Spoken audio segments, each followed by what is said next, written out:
Hey, Breaking Points. I'm joined by the Washington Post's Josh Rogin, who is making his return to Breaking Points to discuss Speaker Pelosi's upcoming trip to Taiwan. Well, I said upcoming, but who knows if it's actually going to happen or not. We'll get into that here. Let's just start with the obvious. Why is Speaker Pelosi's prospective trip to Taiwan so controversial?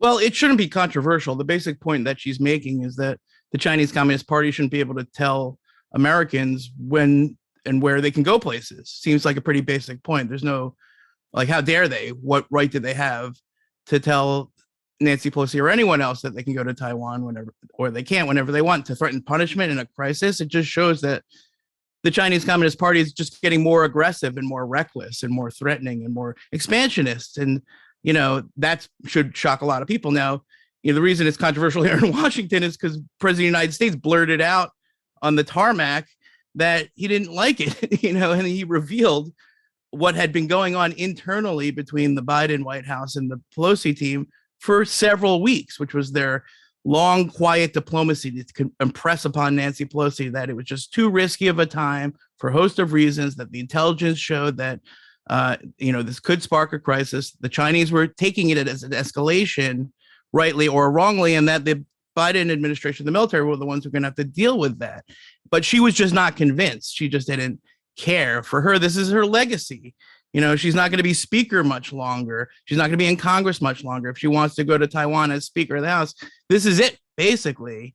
So that's a risk that she's willing to take. It's just not a risk that the White House is willing to take. And there's the rub. Can you speak to the history of U.S.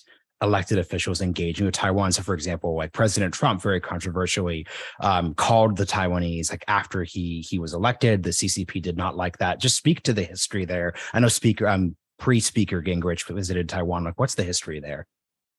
Right. Well, congressional delegations have been going to Taiwan for decades, and there's a typical playbook. The Chinese Communist Party bitches and moans, and then they back down and everyone goes on with their lives. Now, yes, Speaker Gingrich was the first and so far the only House Speaker to go. But at that time, he was in the opposition. And so it couldn't really be seen as a U.S. government action per se, rightly or wrongly. And the difference now with Speaker Pelosi is that the Chinese can't understand. They really don't believe us when we say that, like, the President of the United States can't tell his speaker from his own party not to do something he doesn't want him he doesn't want her to do. They don't get that in their system. If you defy the president, you die. You go to jail. Your whole family is done forever. So they look at that and they're like, oh, the Biden White House must be screwing with us. And from Pelosi's perspective, it's just like, oh, no, this is a thing that we should be able to do. And she's got a sort of an instinct to defend the prerogative of the legislative branch and all of that. But, at the end of the day, it's going to be the administration who has to deal with the crisis if the Chinese do something reckless, because what's changed, the direct answer to your question is what's different now is that the CCP is much, much worse. And there are people inside that leadership who would love a crisis. And by the way, their punishment wouldn't necessarily come down on us. It's not really about them shooting Nancy Pelosi out of the sky. It's about them punishing Taiwan, because they always go after the weaker party. And that could be a range of military and economic pressures that the Taiwanese are going to have to deal with through no fault of their own. So I think there is legitimate risk here. And there is a discussion to be had over cost and benefits. But if you're Nancy Pelosi, you're thinking, well, I want to be I envision myself as some sort of like leader on U.S.-China relations, and that means I have to show up in Taiwan. It's going to be so important. Then none of those calculations are going to stop her. Yeah, this is so interesting because a million different questions come up. So I read your piece. We'll link to it in the show notes, obviously, but you asked a couple relevant questions. So a huge question here is just this: is China bluffing? Question. A little earlier in this interview, you pointed out they routinely will bluster and say things like that. But one could easily say, before 1914, there was all sorts of bluster, and then finally something big just happened. So how do we weigh the track record of these situations not escalating versus the risk of something finally escalating at that last second? Right. I think the best way to think about it is this, the situation is escalating, okay? Because of what the Beijing is doing. They're constantly escalating. They're becoming more menacing, sending out more planes, doing more dangerous stuff near our stuff, expanding their military presence, building nuclear weapons, hundreds of nuclear weapons. For what reason? What do they need 500 new nuclear weapons for? It's crazy. And expanding all the time. So that's a change of the status quo. Now, their propaganda says that we're the ones that are escalating, that we're the ones becoming more aggressive, and they're just responding to us, which is a lie. The truth is we're responding to them. But when something like this happens, you could see easily why the Biden administration is concerned. They're going to turn it into propaganda. They're going to be like, see, the U.S. is escalating on us, and they could use that as an excuse to do to change the status quo on the ground. If they do a flyover of Taiwan proper, just for one example, or if they close off the strait, for a more drastic example, that'll be something that'll be probably irreversible in terms of its impact. And I get it. You know what I mean? Like we don't want to hand them those easy wins. And if we're going to have a crisis with Beijing over Taiwan, we'd like it to be on our terms. And we'd like it to be when we're ready, not necessarily when Nancy Pelosi happens to have a congressional recess, And so there's a chess game going on here, okay, between the Biden administration and the CCP. And Nancy Pelosi just sat down and made a move for us. And the Biden people are like, wait a second, we didn't ask you to do that. We don't like the move that you made. And she's like, tough shit. So, my instinct, and I think a lot of people, especially in Congress's instinct, is to be like, screw you, CCP. We're going to go to Taiwan and that's it. And on balance, I think the funny thing is now, because of what Biden did, because he made it so public, now she pretty much has to go. Now she can't back down. Now it would be a huge signal to Beijing that their bullying works. And then we just be living in a world full of bullying. So really, the soup that the Biden administration is in is of their own recipe. So the way to think about this then is that if the bullying worked, you could see this extend into more consequential areas long term, in the sense that it could start with Nancy Pelosi, Speaker of the House, can't visit. That's a red line for us. But then it could transit. What would be like higher stakes versions of the Chinese learning, wait, we could actually escalate rhetorically and cause backdowns to happen? Right. Well, it's not a long-term issue. It's a now issue. And it's happening on all elements of our engagement with China on all fronts. Okay. And when the NBA gets punished for the tweet of a manager who says stand with Hong Kong, that's the example. Because now they're saying Americans can't tweet what they want, or we're going to punish your corporations. When we punish forced labor from them using Uyghurs in Xinjiang to pick cotton, and they threaten Nike. Okay. And they do the same thing when they threaten universities with their funding, and when they threaten Wall Street with their investments. And, that's how you have to think about the CCP. It's a huge extortion ring, basically. It's like they go around to every company and country and they say, oh, nice country you got there. It'd be a shame if something happened to it. Okay. And, this Taiwan thing is just one piece of that. And so, yeah, every time we're only as strong as our weakest link. And every time we back down, it emboldens them to continue using this tactic more. In other words, when they test our resolve, maybe the best thing to do is to show our resolve. And that's the way that you deal with thugs. That's the way that you deal with gangsters. And that's the way we have to deal with the CCP. So the next question would be let's say like the Congressional Executive Branch theory here. How do you think the different branches should consider themselves in these high stakes quasi second Cold War scenarios? Because obviously from a constitutional perspective, the Congress is a co-equal branch with the executive. However, obviously, constitutionally speaking, the executive branch has more power over foreign policy than it does domestically. So how should Congress just think of its role in the situation? Because this is kind of where you sort of see the theory come into real clash with how the real world actually operates. Right. Listen, I've been covering Congress and foreign policy in this town for 18 years. Okay. And that role that Congress plays, sometimes a coercive one, sometimes a persuasive one, sometimes using the power of the purse, which is really Congress's core mission, is really important and has been really important historically. Just look at Ukraine. There's Democrats and Republicans been dragging this administration into doing what I consider to be the right thing on Ukraine by giving them the weapons and support that they need to save their country and push the Russians back. And that's, again, with some exceptions, bipartisan congressional pressure. It has a lot to do with that.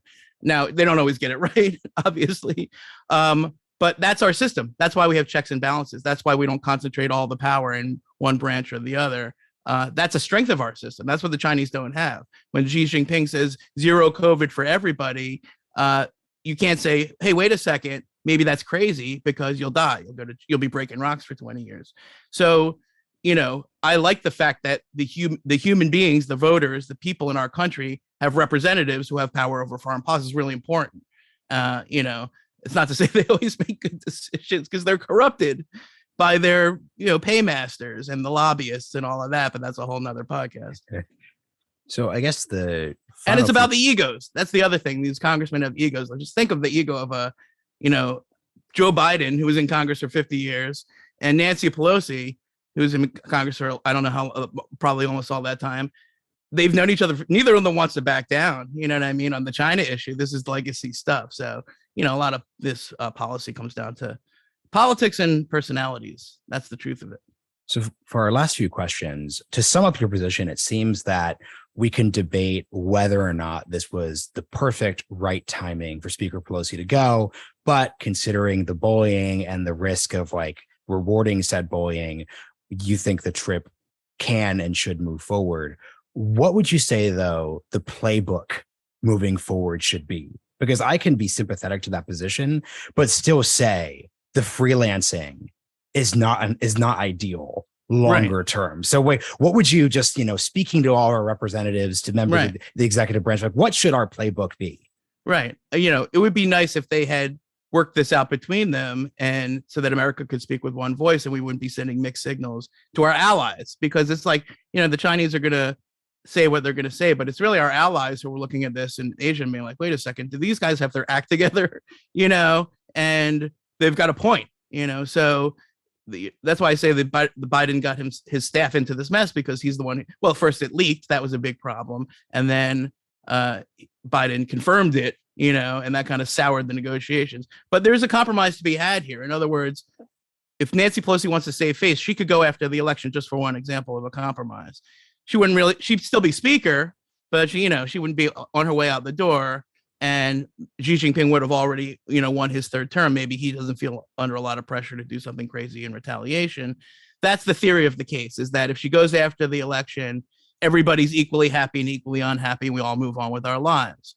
But if she goes, the Chinese don't have to like it. They're just going to have to lump it. Okay. And at that point, I think it's really important for the Biden administration to stop leaking on her and to start supporting her, and to just say clearly to the Chinese, hey, listen, don't do something crazy, because that's not going to be good for you. Okay.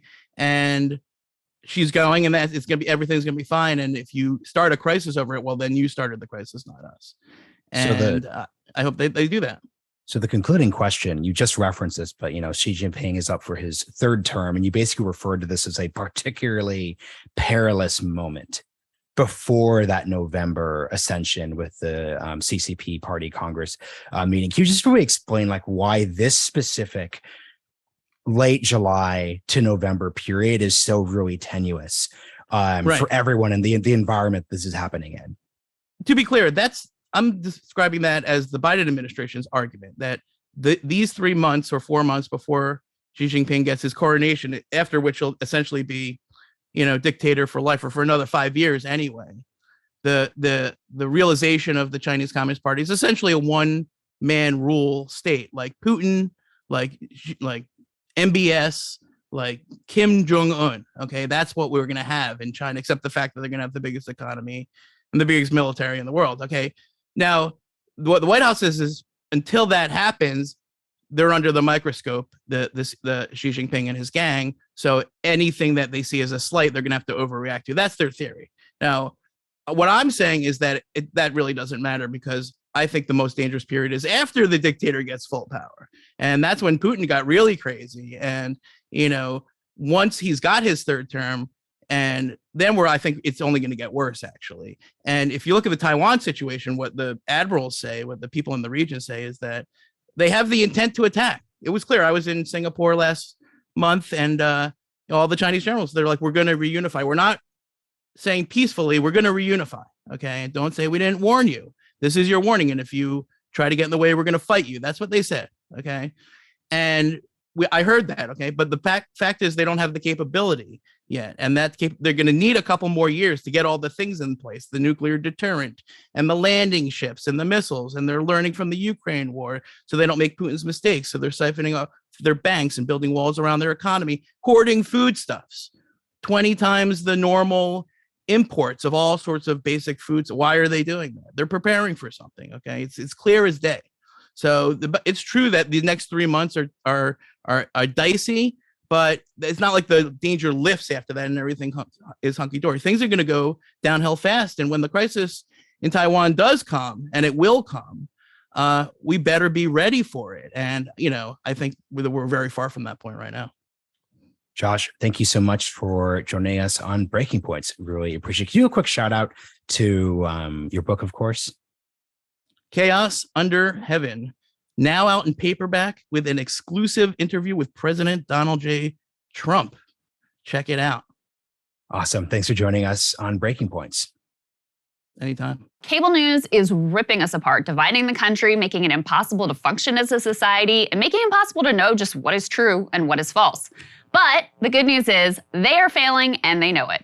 That is why we're building something new, a new mainstream, a healthier one, something more trustworthy, something that we are going to need in one of the most pivotal times in American history. We are building up here for the midterms, for the upcoming presidential election, but we need your help. So if you can help us out by becoming a premium member today at breakingpoints.com, we're trying to change America for the better and the entire world. So what are you waiting for, guys? Go to breakingpoints.com and sign up and help us build a new mainstream.